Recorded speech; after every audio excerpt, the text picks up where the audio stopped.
हम देखने वाले हैं वर्किंग ऑफ हार्ट के बारे में। कल हमने ये पढ़ा था कि बेसिकली हार्ट में क्या क्या चीज़ें होती हैं। आज हम उसकी वर्किंग के बारे में पढ़ने वाले हैं।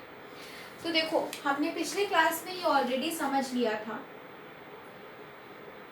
कि देखो हार्ट को ना ऐसे आप समझोगे, मतलब इसके वर्किंग को अगर आप ऐसे समझ लोगे ना तो ईजी हो जाएगा।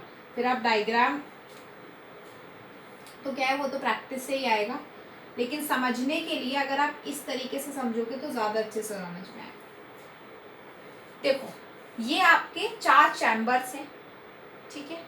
इधर साइड हमेशा आप राइट लेते हो, इधर साइड हमेशा लेफ्ट लेते हो।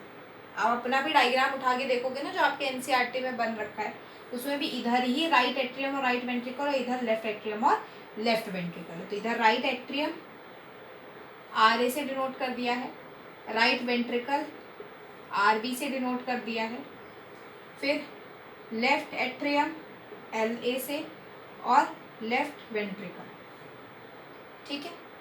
अब यहाँ पे इसके बाहर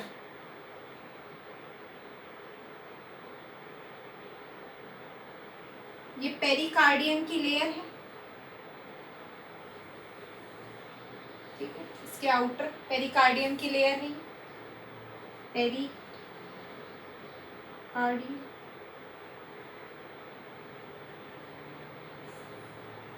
ठीक है। अब यहाँ पे देखो, इसमें सबसे पहले मैं बताती हूँ कि जो आपका डीऑक्सीजनेटेड ब्लड है वो सुपीरियर और इंफीरियर वेने केवा से, ये सुपीरियर वेने केवा है और ये इंफीरियर वेने केवा, मतलब नीचे से और ऊपर से जितना भी डीऑक्सीजनेटेड ब्लड है वो कहाँ आएगा, राइट एट्रियम में। कहाँ आएगा, राइट एट्रियम में। अब यहाँ पे इसके बाद यहाँ पे होते ट्राइकस्पिड वॉल। मैंने कल भी आपको बताया था कि यहाँ पे क्या होते हैं, ट्राइकस्पिड वॉल होते हैं। ये आपका जो ऊपर राइट एट्रियम वाला पार्ट है सिर्फ वो कॉन्ट्रैक्ट करेगा और वो जो ब्लड का फ्लो है वो इन वॉल्स के थ्रू राइट वेंट्रिकल में आ जाएगा। राइट वेंट्रिकल में आ गया। अब यहाँ पे होता है पल्मोनरी वेल, ठीक है। यहाँ पे क्या होती है, पल्मोनरी वेल होती है इस जगह पे।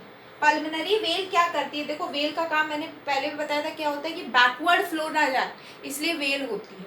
और ये यहाँ से निकलती है पल्मोनरी आर्टरी। आर्टरी क्या करती है, लंग्स तक। ये मान लो आपका लंग्स है, ये आपका लंग है, ठीक है। यहाँ तक ये डीऑक्सीजनेटेड ब्लड लेके आई।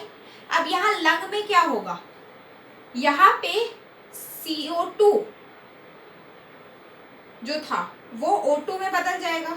मतलब जो CO2 वाला ब्लड था, डीऑक्सीजनेटेड ब्लड था, वो ऑक्सीजनेटेड ब्लड में बदल गया।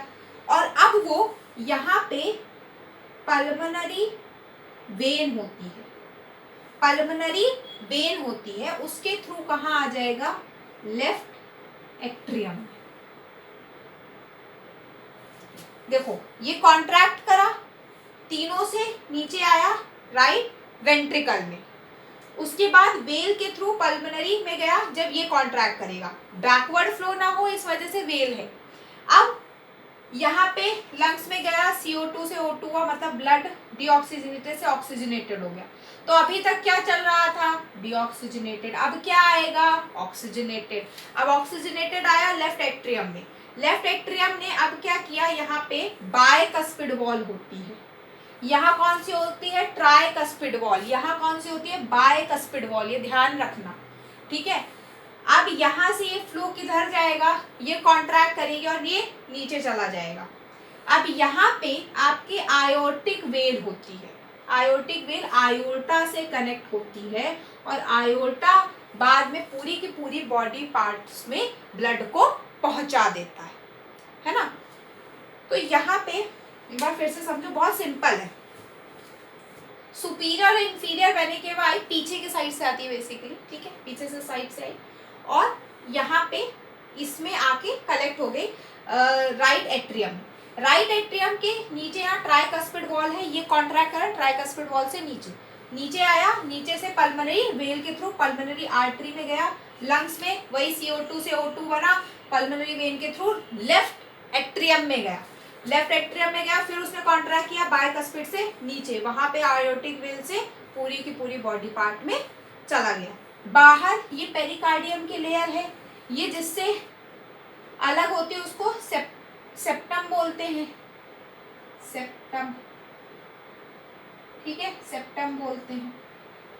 सिंपल है। यहाँ ट्राइकस्पिड वेल है, यहाँ पे बायकस्पिड, सॉरी यहाँ ट्राइकस्पिड वॉल है, यहाँ पे बायकस्पिड वॉल है।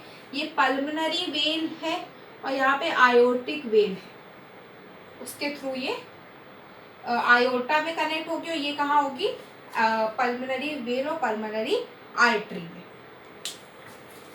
तो अब हम नेक्स्ट वीडियो में मिलेंगे नेक्स्ट टॉपिक के साथ।